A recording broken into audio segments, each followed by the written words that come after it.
सभी पत्रकार बंधुओं को मेरा नमस्कार। पिछले 2 दिनों से आज तीसरा दिन है, बाढ़ पीड़ित क्षेत्रों में आम आदमी पार्टी के अपने साथियों के साथ, हमारे स्टेट के इंचार्ज, हमारे अध्यक्ष और महासचिव सबके साथ, और अपने शिव सागर के जो जिला अध्यक्ष हैं उनके साथ अलग अलग इलाकों का मैंने दौरा किया। वहाँ पे पीड़ितों से मुलाकात की, वहाँ की स्थितियों को नज़दीक से जाके देखा। बहुत ही दुखदाई और पीड़ादायक स्थिति इस पूरे बाढ़ क्षेत्र की है। इसमें करीब करीब 10 लाख लोग इस बाढ़ से प्रभावित हुए हैं। नेपाली कुट्टी में मैं गया था, जहाँ पे कई घरों में आज उनके पास कुछ भी नहीं है, ना खाने के लिए अनाज है, ना उनके पास कोई रसोई का साधन है, ना उनके पास कोई बिजनेस बचा है, ना उन्होंने जो गाय बकरी जानवर पाल रखा था वो बची है। माने उनका सब कुछ लुट गया, सब कुछ बर्बाद हो गया। उनके स्कूल खत्म हो गए, उनके अस्पताल खत्म हो गए, सड़कें खत्म हो गई। और यही हालत लगभग कई क्षेत्रों में जहां जहां मैं गया मुझे देखने को मिला। आज सबसे बड़ा सवाल यह है कि मुसीबत की इस घड़ी में आसाम के लोगों के साथ केंद्र की सरकार कहां है। प्रधानमंत्री आदरणीय नरेंद्र मोदी जी, जो हर चुनाव में 100 बार यहां पे आते हैं, गृह मंत्री जी 150-200 मीटिंगें करते हैं, आके हर घोषणा पत्र में, पिछले 3 घोषणा पत्र में कहा कि आसाम को बाढ़ से मुक्त कराएंगे और आसाम के लिए हर प्रकार का सहयोग और समर्थन देंगे। ये मेरे वाक्य नहीं है, ये भारत के प्रधानमंत्री के वाक्य हैं, गृह मंत्री के वाक्य हैं। कहां है वो इस बाढ़ में? कहां है इस संकट की घड़ी में? लाखों लोग जब पानी की बाढ़ से जूझ रहे हैं, आपकी ओर से अब तक आर्थिक पैकेज का ऐलान नहीं हुआ। कितने शर्म की बात है। आपकी ओर से अब तक उनके घर कैसे दोबारा बनेंगे, उनका रोजगार कैसे फिर से शुरू होगा, बच्चों के स्कूल कैसे फिर से ठीक होंगे, अस्पताल कैसे ठीक होंगे, सड़कें कैसे ठीक होंगी, इसके लिए कोई योजना नहीं आपके पास। हम जानते हैं हर राज्य सरकार की अपनी एक सीमा होती है। राज्य सरकार ने अपनी ओर से 9-9 लाख रुपए मृतकों को दिया है। मैं कई परिवारों से मिला भी जिनके घरों में मौत हुई थी, लेकिन उसके बाद क्या? जिनके घर उजड़ गए और जिनके परिवार में अब कोई बचा नहीं, उनको तो आपको अपने पैर पे खड़ा करने के लिए एक बड़ा आर्थिक पैकेज देना ही पड़ेगा, अगर आप चाहते हैं आसाम फिर से पटरी पे आए और खासतौर से इस बाढ़ क्षेत्र के लोग फिर से अपना जीवन यापन ठीक ढंग से कर सकें। तो इसलिए मैंने प्रधानमंत्री जी को यह पत्र लिखा है कि असम में आई इस बाढ़ को राष्ट्रीय आपदा घोषित की जाए। यह राष्ट्रीय आपदा घोषित होना ही चाहिए, क्योंकि लाखों लोग इससे प्रभावित हुए हैं, नंबर 1, और जो तबाही और बर्बादी और त्रासदी का आकलन है वो अपने आप में बहुत बड़ा है। इसलिए इसको राष्ट्रीय आपदा घोषित किया जाए। मैंने इस पत्र में यह भी मांग की है कि जो सांसद निधि होती है, पूरे देश के सांसदों को इस बात की छूट प्रदान की जाए कि वो अपने सांसद निधि का पैसा यहां बाढ़ पीड़ितों के लिए, उनके सहयोग के लिए लगा सकें। जैसे केरल में हम लोगों ने, मैंने स्वयं ने और हमारे साथी सांसदों ने 1 करोड़ रुपए दिया था केरल की बाढ़ में। पंजाब में बाढ़ आई, वहां पे सांसदों को सहयोग के लिए अनुमति दी गई, वहां भी हम लोगों ने 1 करोड़ रुपए दिया था। तो इसी प्रकार से सांसदों को भी ये छूट दी जाए कि वो बाढ़ पीड़ित क्षेत्रों में अपने सांसद निधि का पैसा विकास में लगा सकें। तीसरा, जो इलीगल माइनिंग हो रही है, जिसके कारण से वहां के स्थानीय लोगों का बताना है कि अगर ये बाढ़ आई भी तो शायद इतनी मार हमें नहीं झेलनी पड़ती अगर ये इलीगल माइनिंग नहीं हो रही होती। कोयले की इलीगल माइनिंग, स्टोन की इलीगल माइनिंग और पहाड़ों को खोदना, पेड़ों को काटना, ये जो एक सिलसिला जारी है इसको भी रोका जाए।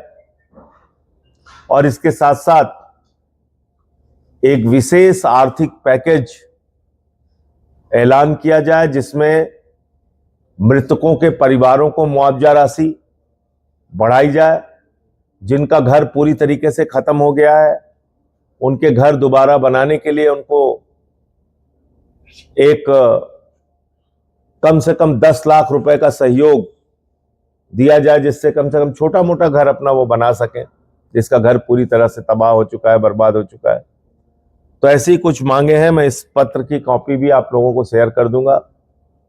और फिर से एक बार मैं ये कहना चाहता हूं कि प्रधानमंत्री जी, चुनाव में आप कई बार आते हैं, बड़ी बड़ी बातें करते हैं। इस समय मुसीबत का वक्त है और मुसीबत में ही दोस्तों की पहचान होती है, अपनों की पहचान होती है।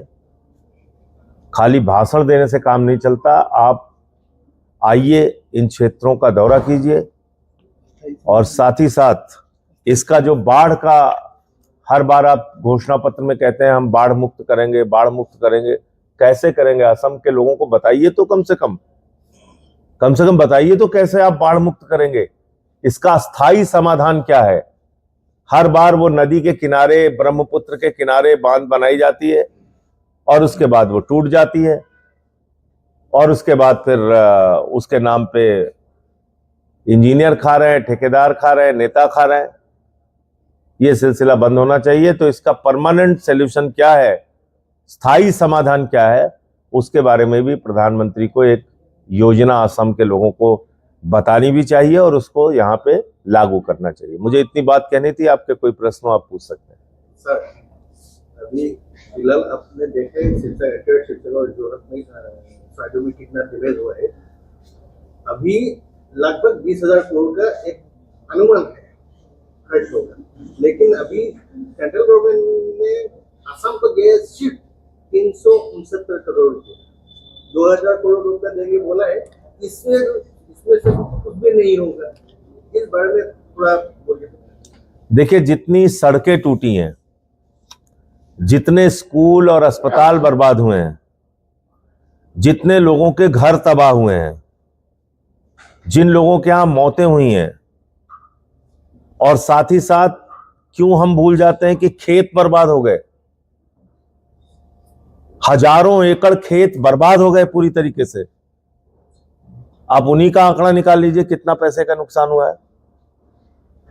तो आपको लगता है ये 369 करोड़ में यहां के लोगों की जो जरूरत है उसकी भरपाई की जा सकती है?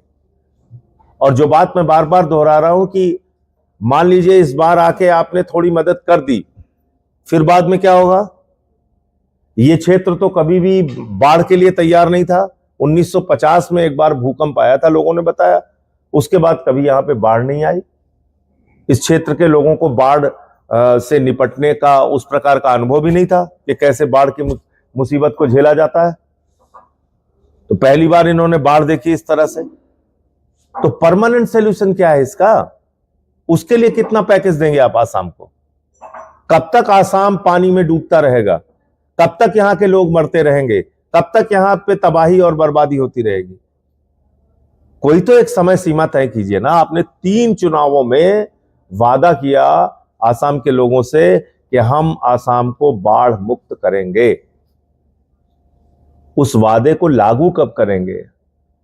उसका वक्त आ गया है। इसलिए ये पूरा आकलन कीजिए कि आप बाढ़ मुक्त बनाने के लिए कितना पैसा दे रहे हैं और इस क्षेत्र के लोगों को दोबारा अपने पैर पे वो खड़े हो सके उसके लिए कितना पैसा दे रहे हैं। और वो 20,000 करोड़ बनता है कि 30,000 करोड़ बनता है, जितना भी बनता है आप दीजिए। Illegal coal and stone mining. भाई आप एक चीज मुझे बताइए, मैं नाम लूंगा तो प्रेस कॉन्फ्रेंस आपकी बहुत लंबी हो जाएगी। 5 लाख करोड़ रुपए में से 3.5 लाख करोड़ रुपए 42 पूंजीपतियों का भारत की सरकार ने माफ किया है। इसका आंकड़ा है मेरे पास, मैंने पार्लियामेंट में उसको पढ़ा था।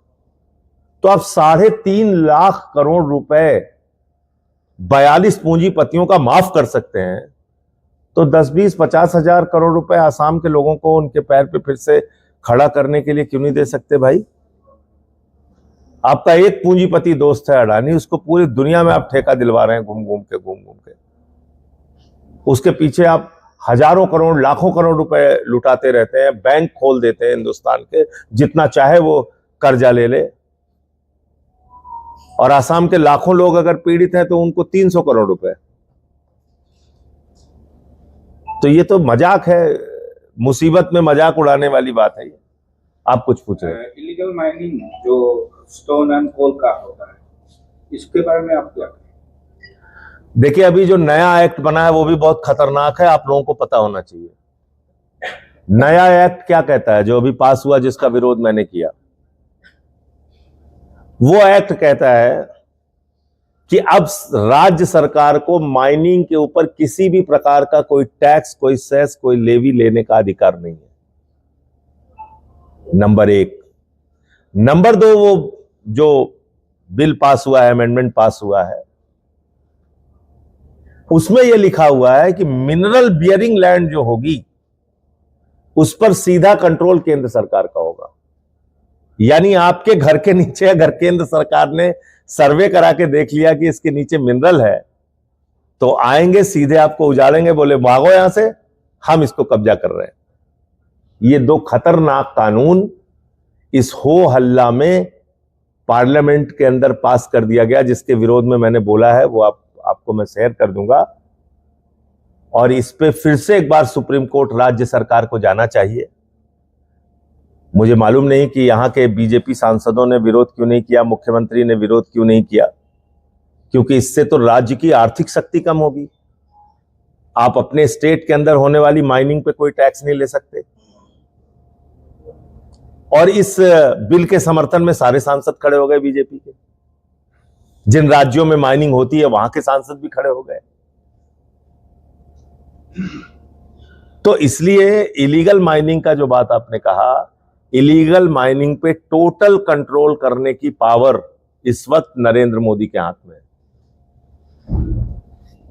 वो जिस दिन चाह लेंगे इलीगल माइनिंग पे कंट्रोल हो जाएगा। लेकिन उनको इलीगल माइनिंग करा के पैसे कमाना है, कमवाना है, तो वो कहां रोकेंगे?